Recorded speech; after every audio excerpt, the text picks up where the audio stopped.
And one good thing is if you have the scholarship, you don't have issues with visa.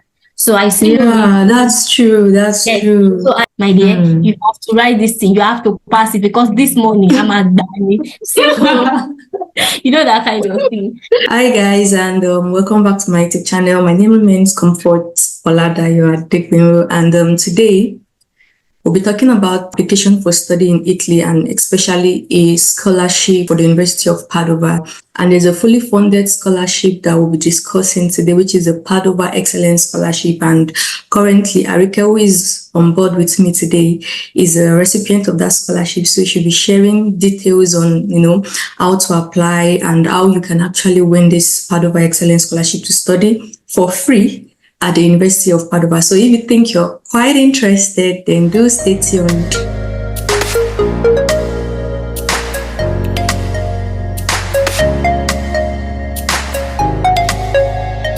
Welcome back again, and thank you so much, Arike, for agreeing to do this with me. Yeah, so we are not in the same department, but we are colleagues at the University of Padova in Italy. And she's a recipient of the Padova Excellence Scholarship. If you're here to watch the previous video, that was like sometime this year, early this year, where I talked about graduate opportunities in Italy. I mentioned like some scholarships that are available per university, the university scholarship for like different universities. And for the University of Padova, it's called the Padova Excellence Scholarship. So different universities like have their names. And aside from that, there's also the regional scholarship. So you just go back to that video. I'm going to put like a card just on this YouTube video, so you can always refer back to the video. And yes, applications are currently open for some Italian universities. So don't let me talk too much. Arike is going to do justice to the rest. So Arike, could you please introduce yourself, like your institution? I'm sure they know your institution, but just to do a recap of everything you think people need to know about you. Thank you. Okay, thank you so much, Comfort, for having me. My name is Roymat Ayigbajeje Mayegun, and I am currently a marine biology student at University of Padova, Italy. Who am I outside academics? I love to create things, which I do explore in the field of fashion and cooking. Also, I love to learn new things and make the best use of the world around me. That's for now. That's really a good one. And yes, you guys should follow on Instagram and TikTok. She does really beautiful content. And in case you end up coming to University of Padova, you don't have to stress yourself. You have a tailor that is going to help you. I think a tailor doesn't sound cool enough. A fashion designer that is going to help you, with all of your beautiful attires. And when you check her page on Instagram, I think I'll put her contact also in my YouTube channel in case you want to connect with her.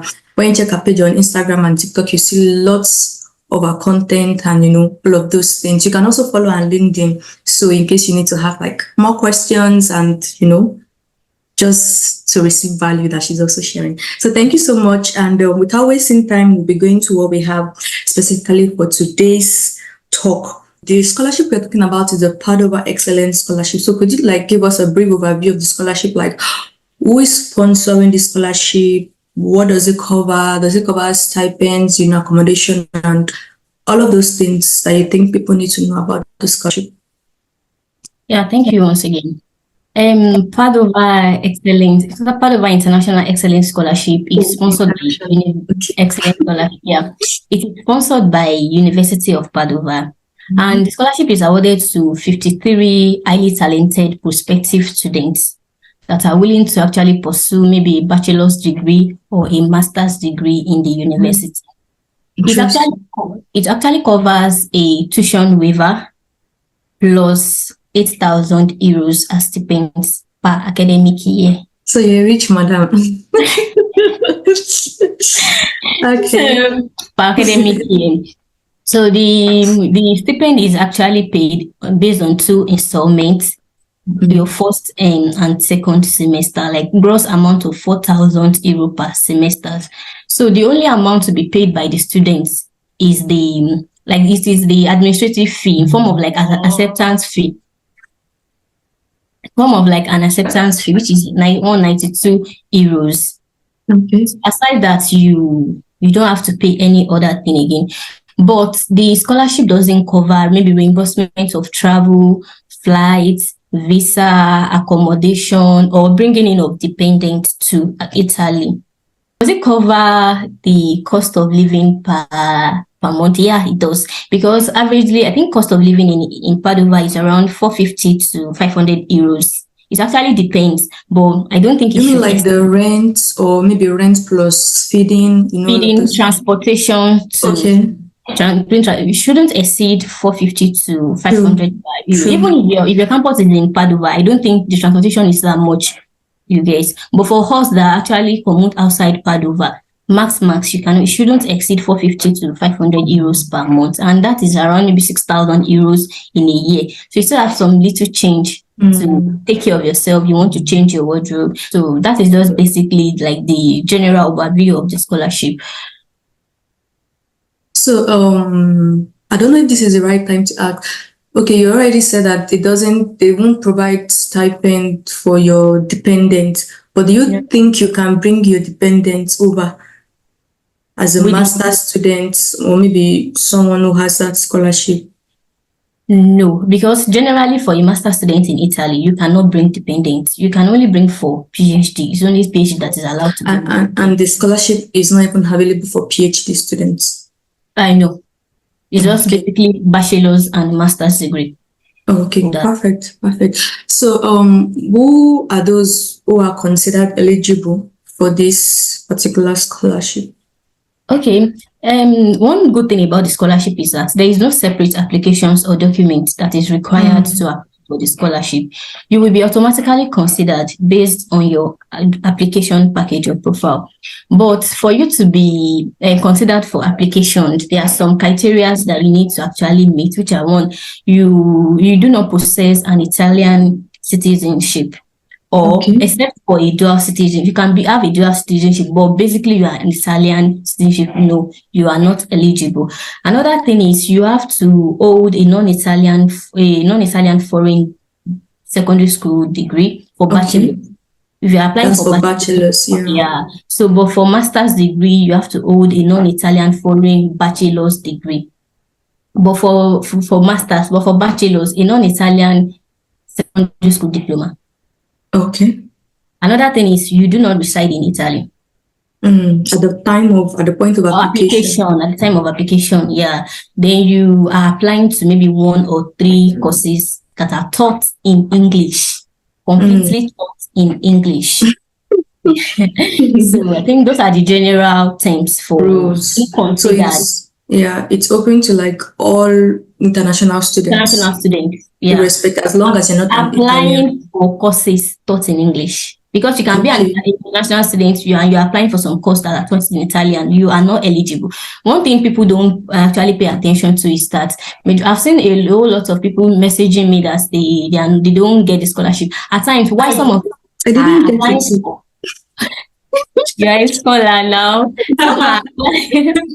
Some actually applied for courses that are not completely taught in English. They don't know about that. Maybe in their last semesters, they have to do some languages, some courses that are taught in English or something. That is it. Okay, but mine was completely taught in English, but irrespective, I didn't get the Padova Excellence Scholarship. I didn't get the departmental scholarship. So yeah, I think I will get to that part. You get to that point. Yeah, yes. I want to talk about something in that part. So thank you so much. And are there like conditions attached to when you receive this scholarship? Maybe like there are some restrictions. For example, maybe you have to represent the university as an ambassador in certain occasions and maybe conferences, or maybe are you required to like give back one way or the other if you're a recipient of the scholarship, or it's just for you to study and you don't really have any responsibility attached to it? Okay, yeah, actually, yes. From what we actually sign, like you're accepting of the scholarship, you're actually meant to fulfill an ambassadorial role, and you have to be available for maybe marketing or creating content to promote the school. Nice. Yeah, but you're doing a good job with that. Thank you. Yeah, but they didn't actually mandate it. It is not compulsory. Yeah. But me personally, I took it upon myself that I just want to do it. You get so that more people can actually know that there is this opportunity. They can actually. It's a good one. Yeah. Thank you so much. Thank you. But aside that, there are some conditions too that are attached to the scholarship. Okay. The first one is it is not compatible with other grants that is granted by public institutions or public bodies. It is not compatible, but it is compatible with Erasmus Mobility. Yeah, it is compatible with the Erasmus Mobility, and I think double degree scholarship too, or the bilateral unit. Yes. Because those ones are awarded by University of Padova, so it is compatible. Then another thing, it is compatible with like working beyond studies. You can actually work but you have to make sure you're not exceeding the normal 20 hours that is by Italian law on study visa. So then aside that, another thing is that the first installment will be actually given upon arrival in Italy and doing your final enrollment. You'll be automatically given the first part of installment, which is the 4,000 euros. But to actually get that, there is another condition. There is a deadline for your arrival and enrollment. You have to arrive and enroll finally, not more than 15th of December for mine. So let's just say mid of December. Schools automatically open by October. And one good thing is if you have the scholarship, you don't have issues with visa. So I see. Yeah, that's true. That's true. So I actually see no reason why you have to arrive late. So, but if you actually arrived after 15th of December, it's not that you will not be given the scholarship again, but you will not be given the first installment. That one is gone. That's true. Let's assume now you now meet the first installment, you arrived and you did your final enrollment before 15th of December. To actually get the next payment for the first year, there is also a condition attached, and that is where the credit unit comes in. You have to have at least 12 credit units to get the second installment, which I don't think it is. It's not hard. It's 2 courses. Thank you. Most times. That's the minimum. When you write exam for 2 courses, you are good to go. 12 credit load. Yeah. So that is that. And the scholarship is automatically renewed for second year. You don't have to. It's for 2 years for master's degree and 3 years for bachelor's degree. That's nice. That means you don't have to do a separate application again, like that we are doing with journal scholarship. So again, the only thing is just that you just have to keep on fulfilling and meeting up with the requirements. So for the renewal of the second year, I said 12 credits to get the second installment. So for the renewal of the second year, which is 4 semester second year, you have to have at least 40 credits. 40. Well, that means they most likely expect that you should have done like a large chunk of the work for your first year. Yeah, first and second. Yeah, your first year, you have to maybe write almost all the exams. So, but the deadline is by the end of September. So, and I think our exam usually starts majorly. The first set is I think July, August. So, but there are still some exams you get that you can write in September. So you don't even have to rush yourself. You can still space it out. Just make sure that by the end of what is September, you have that 40 credits. I knew I was traveling then home for holiday, so I made sure that I wrote all the exams at once so I can travel, because I know I won't be available by that September. That's really what I'm living on. So I have to so that is that. Then a good one. For the last payment of the second year, so you have to have at least minimum of 60 credits. So you already have 40. So the only thing left is 20. So if I only do 3 courses this semester, it's even more than 20 units already. So that is that. Then another thing is if you actually did not meet the deadline if you didn't meet the deadline, you will not be paid. If you have the credits and you actually have the credits after that deadline, no. Not at all. No, you cannot apologize or appeal or something. What's the law? Because they used to even remind that. They just send us remind that just for you to know, just in case maybe you've gotten carried away with like maybe academics or also like there's always a reminder. I think before we start the exam, they will send a reminder that blah blah. Just for you to get this, so just to remind you and put you back on track. That's a good one, really. So that's that. Then another thing, another condition attached to it is that if I decide to withdraw from my studies or decide to switch to another university, you give them back their money. You not like they will stop paying you, but you have to pay everything that you have collected. All the penny that you've collected, you So, and it's already there in the declarant form, so that you've already signed at the beginning. So, and law here, you cannot escape it. So I think those are just basically the conditions attached, but they are very fulfillable. Not that they are hard like that. They are very fulfillable. Because I believe that for them to have considered and selected the person, they didn't just select randomly. They must have felt like this person is capable and would be able to live up to, the conditions and whatever they're expecting. Yeah, so and that brings me down to another thing, that I feel like if you actually selected for something based on, maybe academic excellence or whatsoever reason, I think you should be able to portray it. So it is exactly somebody personality, and at the end of the day, you make them feel like you don't even want it in the beginning. True. That's a very good one. Thank you so much, Harike. So now to the before we go back to the application process, you didn't mention anything like maybe you have to go back to your country when you're done. There's no restriction like that, right? No, there is no restriction like that. It is even allowed. If there is a call for PhD, maybe you want to proceed to PhD, you can apply in the department. You don't have to go to university. And if you actually get a job, you can stay. If you want to move to another country, it is not mandatory to go back to your country. Yeah. Oh, that's good. That's sweet. Thank you. Thank you so much. So let's just have a rundown of the application process. How did you start? Are there essays? Did you write essays? What are if there are interviews, and if you know of the selection criteria, just let us know.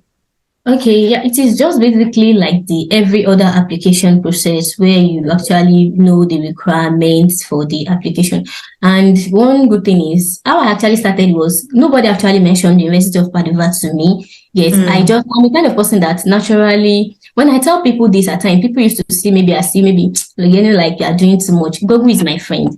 There is nothing I don't have. Google is my friend. So I think I was just frustrated that day because everybody wants to go to US. I've been trying US for a while, US. It wasn't coming true. So something now triggered me at my workplace. Maybe there was an event that happened.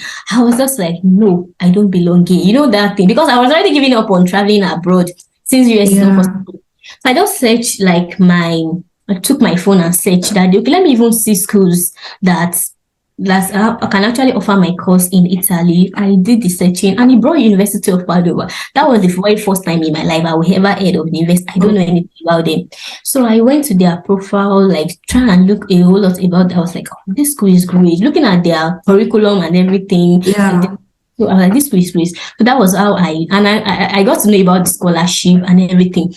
On reading about the scholarship and everything, to God who made me, I felt like there was something, I don't know if it was something in me that was controlling me that day. I felt like, I think I'm a best fit for this. So I decided to apply. Then I started my application. The only thing is it requires a statement of purpose like every other, your international passport, like every other application as the normal student would apply. Normal students. So, and I applied. Then one good thing I forgot to mention about the scholarship the other time is that it is only available majorly for first call because there are two calls. Good. Yeah, that's true. There are two calls, but the scholarship is majorly available to people that are applied for first call. Although they used to say on exceptional cases, they can consider for second call, but I have not seen. Maybe if you have an exceptional profile, it is very, very trivial. So, and I did the application, I submitted. I made sure I actually submitted the application very early. I think a week or 2 weeks to the opening of the application, I submitted. I did because, I've been applying to schools. So most times you already have an essay. The only thing is you have an essay, you have almost everything. The only thing is just for you to re-edit it is very easy. So I submitted the application and I think in less than 24 hours, I got a message that my application passed the first evaluation stage to see comfort. That day I got the message. They didn't even give me hope that I think you'll get the scholarship. So the only thing I was looking for after that, I know I'll get admitted. So after that, I think maybe after a month, I think I got admitted. But the scholarship list is not out. I was very happy. But I wasn't too happy because it's not that maybe I'm not getting admission before. The funding is the problem, and It's I cannot afford to sponsor myself abroad. True. So after that, then they gave us a date for the publish of the scholarship list, and they came that day. I waited for that day sincerely. So when the day came, I know what you're talking about. You know, the anxiety and everything. I was just hoping that okay. And I think I already put my mind there. Like I put my life actually depended on it. So, but it came that day, and to God be the glory. To God be the glory. I just received the message, and it was like the happiest day of my life. I know, right? You know, one of the emails so many persons look up to is we are pleased to inform you that anything that comes after. Let me tell you something. I was working in a farm that day. There was this kg of like chicken that they used to ask us to carry. I was the QC. So I used to do all of these days. I cannot carry, stuff like that. Fine, I do help them. Say the number of kg I carried. One of the colleagues was asking me that afternoon that what happened? Okay, this one that you're just working. Like, I don't mind anything. Like, I was just guessing. So that is that. So the application is very easy. The website is very nice, very easy to navigate. Very easy. Yeah, that's true. So that's the breakdown. And for the selection criteria, I think you mentioned something about selection criteria. I think academic committee of each program, we have different programs. They will actually shortlist applicants based on their academic. They will use the application package that you submitted. So based on your academic excellence. So when the academic in the field of study that you're applying for, then the records of your prior learning achievements. So after shortlisting those ones, they will award them. I think they will award the most deserving in terms of maybe highest academic achievements. That was what the selection criteria was actually about, from what they say. So I used to tell people that I feel the scholarship is much more based on highest academic achievements. Now, but there is a secret to that. You can actually I want to know the secrets. Yeah, I can actually have, for example, now I am not a first class holder, I used to tell people. But for example, let's say, for example, maybe I graduated now, for example, with 4.0, and you graduated with 4.2. But we applied to the university, different departments. The scholarship will actually be picked from every eligible candidate will be picked from each department. The getting the scholarship depends on the GP of people that apply to my department. So I can even be a 4.0 and get the scholarship, and a 4.2 in another department might not get it because there is higher person in that department. You get what I'm saying? So I feel like it is based on highest academic achievements, but it actually depends on people that are competing with you as at the time of application in your own department. That's kind of valid. That's a valid one, because when I applied, I really don't know in my sets if anyone has that scholarship, because I don't know if it's proper to be interacting with people and be asking, how are you funded, all of those things. I haven't had such discussions, but I knew I applied. My GP when I was applying was 4.96. So I felt like I was a good fit for this program. I didn't get the Padova Excellence, and like you said, I've been writing previous, essays and all of that. So I had a couple of them. I just a big scholar. So I just took one and tweaked it. So, and even the departmental scholarship, because I had a colleague there. It was through him I was able to apply to University of Padua and all of that. He got the departmental scholarship. So I felt like, okay, excellence did not come. Maybe a departmental scholarship would come. Well, one thing I kind of thought about it later, maybe it could just be because maybe I was already on a master's program. Maybe that was why they didn't want to pick me. I really don't know. I hadn't graduated actually. It's possible that I could even drop out from the master's program that I was doing. So I don't know if that's a limitation, although it's not stated on the website, but then another thing is, there are some departments that gets maybe like 5 applicants for 5 eligible applicants for Padua Excellence. My department was just only one that they give. Maybe somebody, if it is just only one that they are giving to your department, if there is somebody that have 4.99 or 5.0. That's true. That's true. Wow. Thank you so much for that clarification. I really didn't think about that at all in the first instance. Okay, so now that we know that it's based on academic, excellence and all of that, and you have to write a statement of motivation, like an essay to submit. Can you just like share what you think should be included? Because even if you have good grades, sometimes I don't know if they go back to the essays to check, because they admit you before releasing the list of awardees for the scholarship and all. So, but at least to make a good application, you need to like write a good essay. Okay. Yeah. As we all know, like generally, essay is just like a virtual representation of you in writing, describing your motivation, your interest, your experience all together. That makes you that didn't only make you a great fit for a program, but make you the best. True. Yeah. So, and we all know what essay should entail. But when I want to write essay, maybe it is for an application for job or graduate school. Naturally, before even going online to see samples, because you have to update yourself at times too. Because at times you know what you want to write, but there are some terms that at times an organization of how you actually want to put it down. So that makes me go online to read samples. I used to tell people I don't copy samples, because I believe you are the only one that can write your story. Like you, so you don't have to. So there are some questions I naturally ask myself, like some whys and whats to write an application. The first thing is, why do you want to study the course? Be sincere with yourself. Yeah, this is not a matter of motivation is not about a matter of I want to, like everybody wants to jackpot or something. So even if I happens to be among the committee myself, you have to convince me that you actually want to. So why do you actually want to study the course? So you have to reflect on your goals yourself. Why do you want to study this? Does it align with your previous degree? Do you want to switch career? Do you feel like you don't have a fit in your current career? So you have to understand, why am I going for this program? Then another thing is, why did you choose the institution? Even in Italy itself, we have many universities that actually offer your course. So of all that university, why are you choosing their institution? You get limiting it to even Italy alone. And I feel like that actually boils down to you researching about the university. Go to the website, go and look at like what they offer, what has been their highest achievements. Like they might have even an historic achievement. Because if I'm applying for marine biology now, and writing about their historic achievements, I feel like it's not aligning. But there will be some achievements that they've made in my field that you feel like you can actually write, and it makes the person actually viewing it knows that, okay, this person knows something about us. Then another thing I would like to talk about is, what do you have to offer?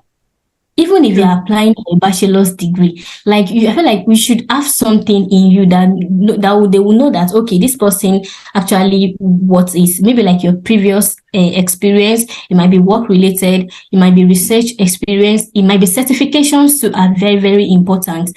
It might be internships, it might be volunteer services, but you have those things in you that, okay, these are the things I've done that are related.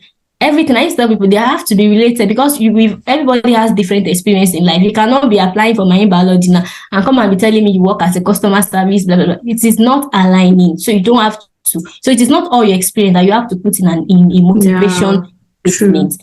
So another thing is, what makes you stand out? What makes you the best? Like from other candidates, what do you think you have that makes you stand out? You can talk about your skills there. Talk about your skills, talk about your personal achievements, things you've done. And I think the last one I move on to is, what will you do with the degree? Like you are trying to pursue, what will you do? So I think that's basically can be, for example, maybe you want to solve a global problem. I don't know, it depends on the field. You can even relate it to the sustainable development goals. You can say you want to be more professional in the field. Maybe you want to go for doctorates. You want to give back to the society, people that are in the humanitarian service. You can even be in the research field too and still give back to the society. So I feel like all of that, you need to ask yourself the questions. I'll run through it before you have to write it down. The first one is, why do you want to study the program? Why did you choose the university? What do you have to offer them? Like, what do you have to offer them? what makes you the best candidate, or what makes you exceptional from other applicants, and what did you want to do with the degree? I feel like if you know how to organize this in your statement of purpose, I think you should be good to go. A good one, yeah. That's very good and comprehensive. Thank you so much, Arike, for that. So I know you already talked about the essay and academic excellence being very important, but do you think there's any other thing that people should take note while making up the application that will make them stand out for this scholarship? Anything that comes to mind? Yeah. Okay. I did something and I feel it worked for me. Okay. It might sound weird, but I'll say it. Yeah. I prayed. Oh yeah. It's not weird. It's something I do also. So I'm not saying that other people that we both compete then that prayed, that didn't get it, that they didn't pray well, or I am the best prayer person. Yeah. But what I'm trying to say, I feel like anybody, if you pray for something and you didn't get it, that means there is a better thing ahead for you. Even all those US schools I've been applying for, not that I don't pray for them, but I didn't get it, maybe because God was intentionally making me to actually, and this is where I want to. So one thing I want to tell people is that graduate school is fine. We all know, we go online, we see so people, our mentors we are looking up to, they tell us this, you put everything in place, but at the same time, don't joke with prayer. Because there are some doors that naturally your statement of purpose cannot open. Your bachelor certificate cannot open, but prayer we actually do. So in this journey, don't joke with prayer. Like that was the only thing I can use, because at a point when I first got it, my LinkedIn was almost on fire when I announced I understand when people were asking me. See, it was weird. A girl was not talking to me today because I told her that I don't know how I did it. And that I was just being honest, because I just know it was God that came through. This is not like me trying to, but don't joke with prayer. I just know I prayed and God came through for me. Thank you so much for sharing this. Thank you so much. I really appreciate it. And so how has it been so far, your experience as a Padova Excellence Scholar and as a student studying in Italy? The pros, the cons, do you think it's worth it? Actually, yes. We shouldn't lie. Yeah, it's actually worth it. The very first thing I would like to talk about is like giving you a sense of financial security. It is not easy combining studies. I know something like that struggle. Yes, it's not easy. See, there are sometimes I feel like fine, I want to work, but if it is not coming, I was like, because you don't have to actually, you have enough.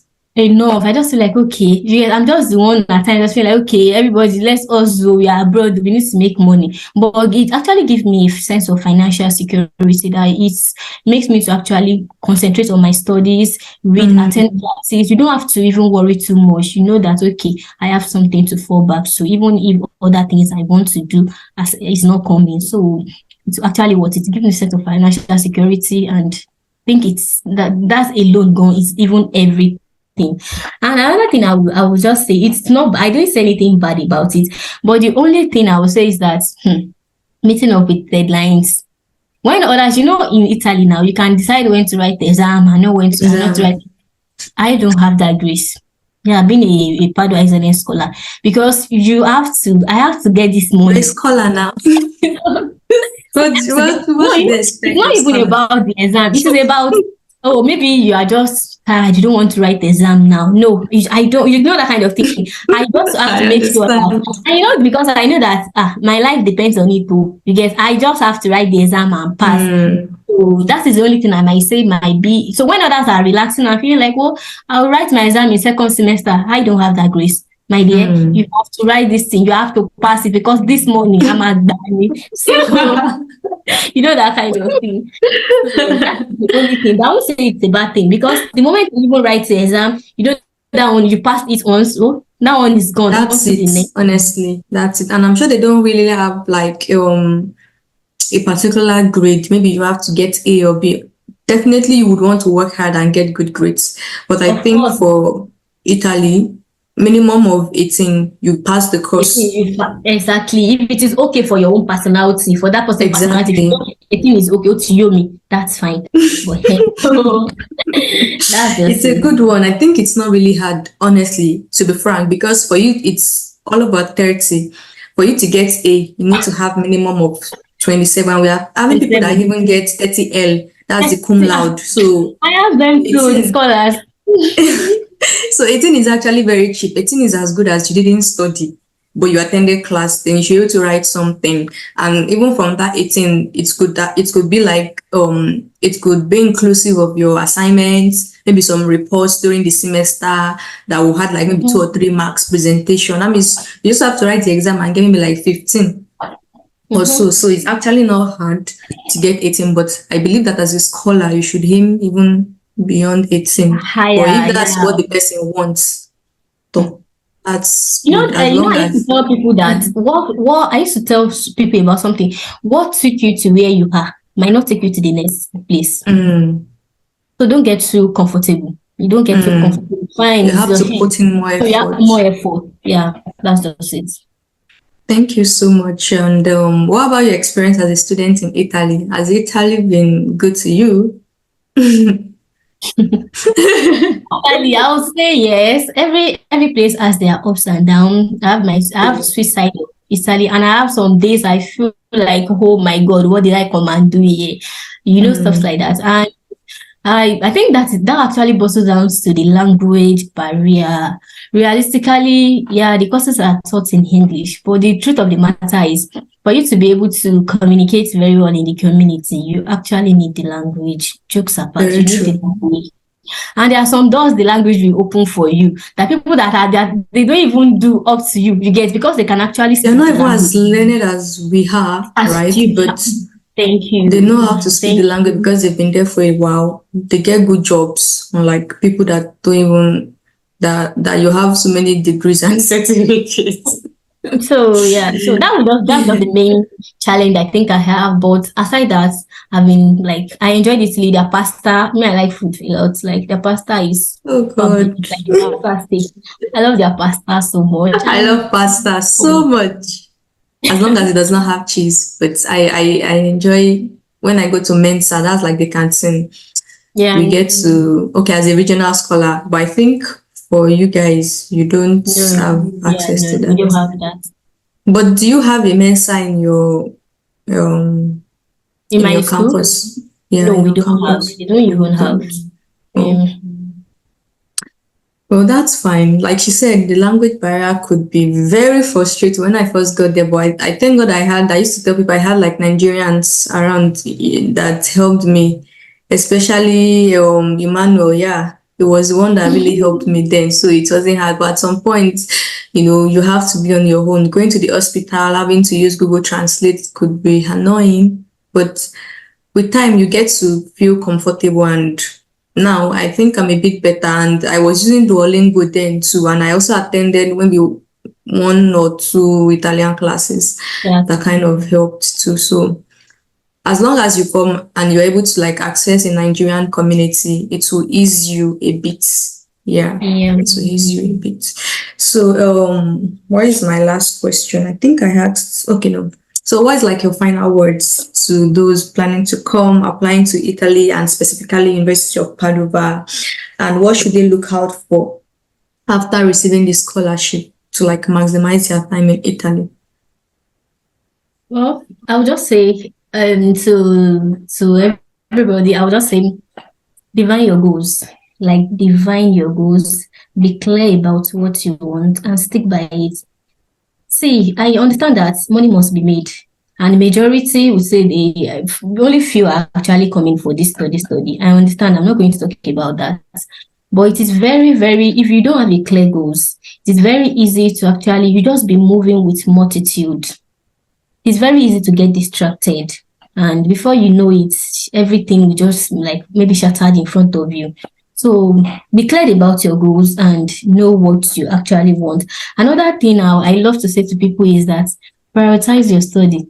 I tell people that I like going out, I love this, but nothing comes before my studies, because that is the main reason I'm on study visa. You get, that kind of thing. So that is the main reason I am here at the moment. Every other thing should come after.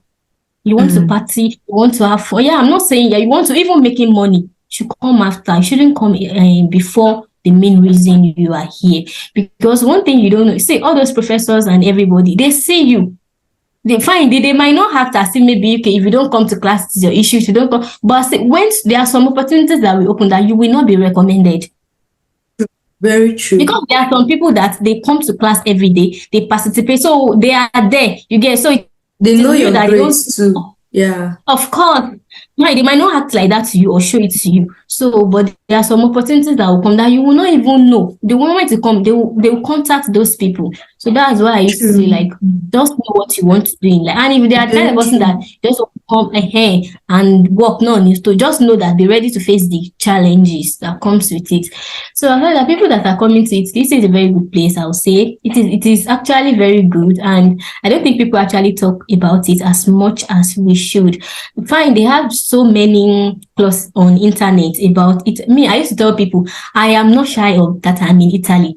When I was coming, people used to say, Italy, you know, now all this the prostitution and the like. Up till now, I used to tell people, you know, I'm a social media person. Anytime I set my locations, I'm in Italy, I tell with my full chest. If you come to my DM and rubbish me, you know, that kind of thing. Because at the moment, the people might be like that. This is the first time I'm hearing this in a way. See, what the record Italy has in Nigeria is, you want to tell them, okay, you are abroad, just tell them, what part of abroad are Italy? Italy, you know, stuff like that. You know, so I knew there was a colleague that was telling me that if I happens to be your husband, I'll be doubting it. That are you sure you're actually going there for study? That's why you cannot be your husband. So that one feels wow. But you know, stuff like that. So there are many opportunities in Italy. Jokes apart, I used to tell people that I think that I made a post about it on my TikTok page about GC tips about studying in Italy. So I don't know, people are not exploring that. So there are so many opportunities here. You get to, it is even easy to actually transit to that country of your choice from here. Yeah, very true. Within Europe. And Europe is very, very, we all know that now. Europe is very big. A single visa to Italy gives you access to you can go to different countries within the Schengen area. That is just it. Italy is beautiful. You guys should come. That's just it. I shouldn't be the only one. Yeah, that's a good one. Just to like add to what she said about being committed to your studies is a very good one, because like you said, you get recommended. And I know of someone that's, you know, they might not tell you directly, but if you're someone that they see you're serious, they can even push you just to make you get a PhD. They know that they want you to come on board. So you might not even really need to do anything. They will be the one to suggest it to you, that apply for this. And just, it's not like they're manipulating. They know your worth. They've worked with you already. They know how good you are, right? So, and they would love to have you on their team. So why not? Instead of having to go through the struggle of interviewing people again for PhD positions and all of that, since they know that you are a good person and it's something you want, why not? They just, you know, give it to you. You go through the normal process, but definitely they know they're going to pick you. Do you understand? Yeah. So it's just a good one, and it only comes with you trying to prove yourself. So like she said, don't relent. The fact that you've entered doesn't mean you should not be comfortable and not put in more work. For me, whenever I do my own thing, I try to put my best. If the best is 30, we'll try to get that 30. And if it's not possible, we thank God for what we have, right? But don't just relax and say because you have arrived. You haven't arrived anyway. And let me add something, Comfort. The very first time I did exam here, you know, I think the exam system is very different from Nigeria system. It is very different. Let me tell you something. I cried the first time I saw my results. I cried. Because this is not me trying to show, and you get, you know, there are some people that we have been used to, like academic excellence. Everybody has their own standard and everything. So I didn't fail the exam. I had a pass mark. You know, if you actually fail the exam in Italy, it's between 0 to 17. So they will just be insufficient. So from 18 and above, they will tell you your score. But maybe ever since in my life, I've never get something like that. You know, like, so when I saw the result, I cried. Actually, there was one of my friends, I called her, I was just crying. She was like, it's Codeto, you can actually write the exam. I know. But I felt like a failure that day, because me, out of 30, one full mini. You know, like, I didn't say mobile, I said one full mini. So that actually makes me feel, it is not that I didn't read. You get, what I felt was that I think I don't understand the exam system. Then I was working with the system I was coming from Nigeria. At that just have to maybe sit down. So I spoke to, God bless Emmanuel. So I went to Emmanuel. Emmanuel is my mentor. Shout out to Emmanuel. It's my go-to person. So I went to Emmanuel, like he's a senior colleague, so you understand the department better. I told him, this is what I have. It's like it's not like this. So he actually explained something to me. Okay, this is how you should go, but this is what you should read. This blah blah blah. So and ever since then, it was really helpful. Shout out again to Emmanuel. So that's just it. I feel like, and that's another thing. I think you should, apart from I know this thing, you should talk to people that have experienced that same thing. So it actually helped you. So before I even write my second semester, I make sure I went to Imane, explain to, and everything. I didn't even have reasons to write any exam twice. Everything. Got my required mark, I wasn't satisfied with it, and I moved on. Yeah, so even gave me a sense of more comfortability now. Okay, I know what to do. I know stuff like that. Very true. Thank you so much. Thank you so much. I really do appreciate it. It's been a lovely time, hearing from you. And I picked one or two things, especially with regards to applying for the scholarship. And I'm sure those watching would have learned a lot from this, getting to hear from you, your experience. Even though we are in the same institution or the same country, everyone has like different perspective to things. What you know, I might not know. What I know, you might not know. And it's quite good to hear like from other people talk about all of this information. So just like I said again, I'm going to put the link in the description box and also just in this YouTube video somewhere where you can have access to like the previous video on graduate opportunities in Italy. And yes, the application is currently open and the deadline is, I think, February 2nd for the first call. It's been open since, I think, November or maybe early December. I've been just a bit occupied. I've not been able to, do a lot concerning that. But so just bear that in mind. A second application is going to come up sometime around maybe March or April. Thereabout. Yeah, but you shouldn't wait for that if you are aiming for this Padova Excellence Scholarship. Apply for it, get the admission, and trust God. Even if you don't get the Padova Excellence Scholarship, your department might have like some scholarships available. So I'll also put the link in the description box so you can have access to other scholarships available in the University of Padova and also the regional scholarship. But let the regional scholarship be your last resort. Aim for something more, something better.